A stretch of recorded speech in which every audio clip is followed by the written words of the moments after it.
सहकार मंत्री अमित शहाच्या माध्यमातून हे वर्ष आपलं सहकार वर्ष म्हणून घोषित केलंय। सहकार चळवळीची ताकद काय त्यांनाही माहिती आहे आणि म्हणून या 5 वर्षामध्ये या सहकारी संस्थाला पुनर्जीवित अवस्था आणण्यासाठी काही प्रोग्राम केलाय। सोसायटीला गोडाऊन बांधून द्यायचे, काही चांगल्या प्रकारच्या सोसायटी असतात त्यांना व्यापारासाठी संधी द्यायची आहे, पेट्रोल पंप करणार असतील, अनेक व्यवसाय करण्यासाठी सहकार चळवळ पुढे आलेली आहे आणि ज्या संस्थेची परिस्थिती चांगली आहे त्यांना अशा प्रकारची सहकार चळवळीच्या माध्यमातून आर्थिक मदत करून सक्षम करून अधिकात अधिक लोक या सहकारी चळवळीशी कसे जोडले जातील त्याच्यासाठी प्रयत्न करणार आणि त्यांनी म्हणल्याप्रमाणे ते आम्ही शेवटच्या घटकापर्यंत नेण्यासाठी आम्ही प्रयत्न करणार आहोत। लक्षवेधी क्रमांक 5 एकनाथरावजी खडसे साहेब।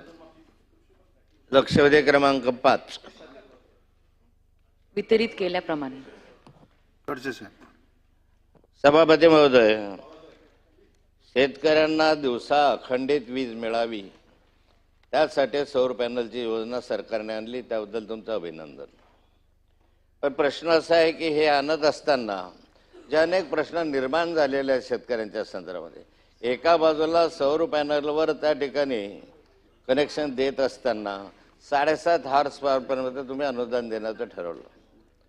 बऱ्याच ठिकाणी नदीवरून पाणी आणायचं आहे, धरणावरून पाणी आणायचं आहे, पाण्याचा उपसा हा बोरवेल जे आहे ते 700, 800, 1000 फुटापर्यंत पाणी गेलं असल्यामुळे 7.5 हॉर्स पॉवरचं जे सोलर पंप आहे तो त्या ठिकाणी पाणी उपसा करत नाही, त्याला कमी दाबाचं पाणी येतं।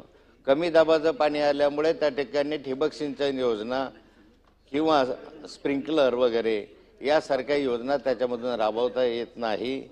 प्रश्न माझा असा आहे की हे सगळं करत असताना एक तर पहिला प्रश्न असा आहे की ही योजना 7.5 हॉर्स पॉवरपासून 15 हॉर्स पॉवरमध्ये गेलं पाहिजे, 15 हॉर्स पॉवरपर्यंत त्याला अनुदान दिलं गेलं पाहिजे। दुसरा प्रश्न असा आहे की मागेल त्याला वीज अशा स्वरूपाचं पूर्वीचं धोरण होतं शेतकऱ्यांच्या संदर्भामध्ये। आता या ठिकाणी सोलर पंपाच्या संदर्भामध्ये ज्यावेळेस आपण या ठिकाणी धोरण घेतलं, दुसऱ्या बाजूला आपण ॲग्रिकल्चर कनेक्शन बंद करून टाकले। म्हणजे एजी कनेक्शनच या महाराष्ट्रामध्ये बंद झाल्यामुळे ज्याला आवश्यकता आहे त्याला तरी एजी कनेक्शन मिळावं त्या दृष्टीने सरकार काय करणार आहे? नाहीतर नुसतं सोलरच घ्या सोलरच्या अडचणी, सोलर प्लेट चोरीला जातात, सोलर प्लेट हलवणं कठीण जातं, नदीकाठचं पाणी लांबवर सरकत जातं, धरणाचं पाणी कमी होत राहतं आणि सोलर प्लेट उचलून काही दुसरीकडे नेता येत नाही, त्यामुळे फार अडचणी आहे। पाण्याचा उपयोगच नाही याचा इतक्या लांबवरचा, फक्त सोलर प्लेटचा पाण्याचा उपयोग 7.5 हॉर्स पॉवरपर्यंत कमी उंचीवरचं पाणी उचलण्यासाठी आहे किंवा विहिरीमधलं तात्पुरतं कमी दाबाचं पाणी आहे। म्हणून या प्रश्नाचं मला उत्तर पाहिजे आहे की ॲग्रिकल्चर कनेक्शन पर्यायी म्हणून तुम्ही एका बाजूला सोलरही ठेवा, ज्याला गरज आहे त्याला सोलर द्या, ज्याला आवश्यकता आहे त्याला एजी पंपाचं कनेक्शन द्या।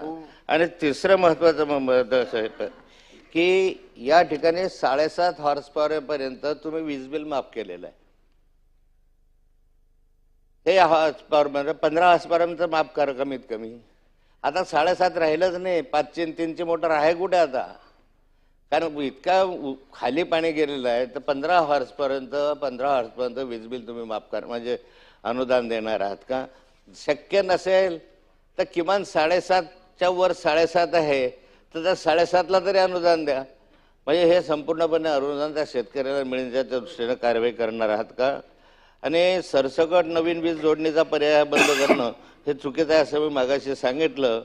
मग आपण सिंचनावर हजारो कोटी रुपये खर्च करतो, धरणावर खर्च करतो आणि तिथून पाणी उपसा करण्यासाठी जर आपल्याला कनेक्शन मिळत नसेल तर मला वाटतं हे दुर्दैव आहे। या धोरणामध्ये बदल करण्याची आवश्यकता आहे, तुम्ही या धोरणामध्ये बदल करणार आहात का? आणि शेवटचा माझा एक आणखी प्रश्न असा आहे की ही योजना जी आहे याचा संपूर्णपणे तुम्ही परत फेरविचार करून, योजना चांगली आहे याच्याबद्दल वादच नाही, परंतु त्यातल्या ज्या त्रुटी आहेत त्या दूर केल्या पाहिजेत ना, नाहीतर आज शेतकरी इतका अडचणीत येऊन गेला की त्याला नवीन कनेक्शन